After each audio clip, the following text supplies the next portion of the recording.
Lumilipas ang araw mga kaibigan, parami po ng parami ang mga nai-scam at nabubudol, na gagancho ng mga poster na account po na ginagaya po ang inyong lingkod, DJ Chico Arellano. Ladies and gentlemen, ito parang nung isang gabi 43,000, ngayon kaninang umaga 3,000 yung limas sa kanya.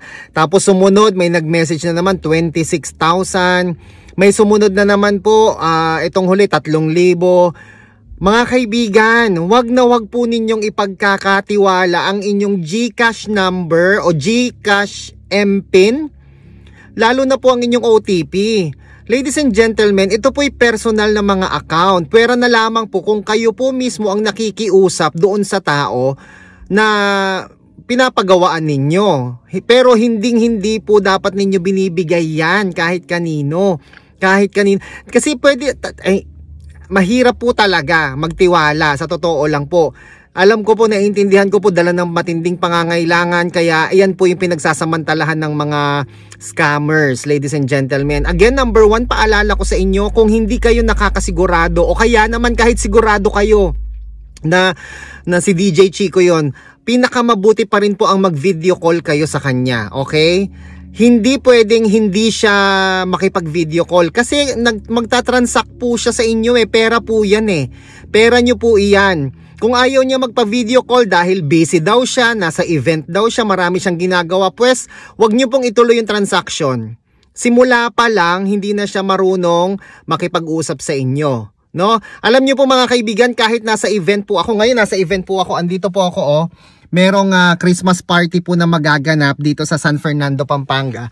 Kahit nandito po ako sa event, ladies and gentlemen, kapag ka merong magpapa-verify, magpapa-legit check, magpapa-video call, saglit lang naman, sasagutin ko lang naman, nagaganyan lang. Hi po, yan, welcome po, salamat po sa pagtitiwala ninyo. Tanungin nyo kung anong pangalan kasi baka mamaya recorded lang din yung pinapakita sa inyo.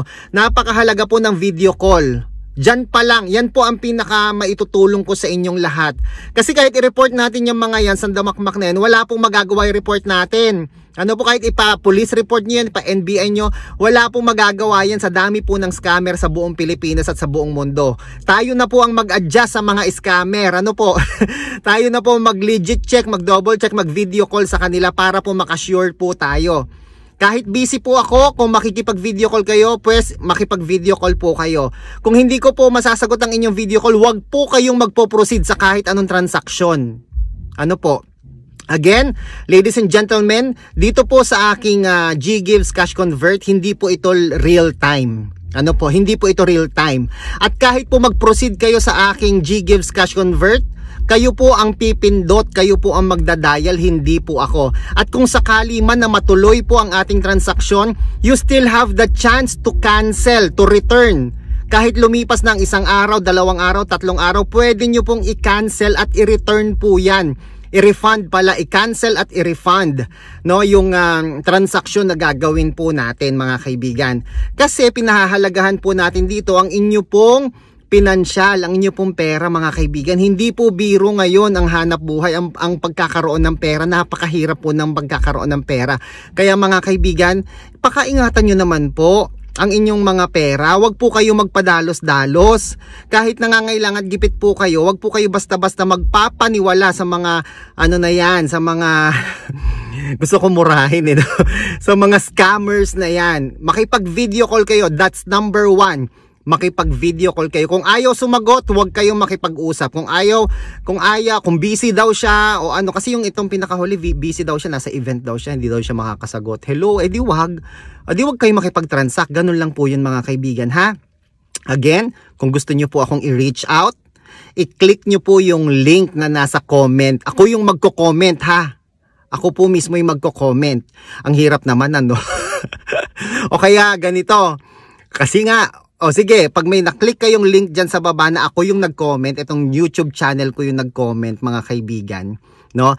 Ipipin ko yung comment ko dito mismo sa YouTube video na to, yung nakapin. Makikita nyo doon may pin na nakatusok, no? Pag may pin, yan ako yan. Yung nasa pinakaibabaw na comment, no? Yan pinakaunang nasa ibabaw na comment, ako po yan. Yan, andyan yung link kung paano nyo i-reach out yung aking messenger. Okay? Mag-ingat po kayo mga kaibigan. Mahirap kumita ng pera. Sa mga scammers, easy money po yan, no? Ginagamit po nila, pinagsasamantalahan nila yung inyong kahinaan. Okay? So again, video call, tapos yung link ng aking video, ay link ng aking messenger, nandyan po sa nakapin sa comment section, yung pinakauna po. Ako po yun. Okay po? Maraming salamat. Mag-ingat po kayo sa mga scammers. Bye! At kung sakali naman pong kayo po ay na-scam na ngang tuluyan, ano po, at syempre, merong paraan na pwedeng maibalik ang inyong G-Gives, ano po, merong paraan. Paano yung paraan na yon? Narito po mula sa isang YouTuber, isang content creator din po, si Ma'am Angie. Ito po yung kanyang recommendation o advice para sa ating lahat. Sundin nyo pong mabuti yung instructions niya. Effective po yan dahil dalawa na yung nakausap ko na na-scam, na nagpakilalang DJ Chico, yun nag-scam, no? Naibalik po yung pera nila. Narito po kung paano.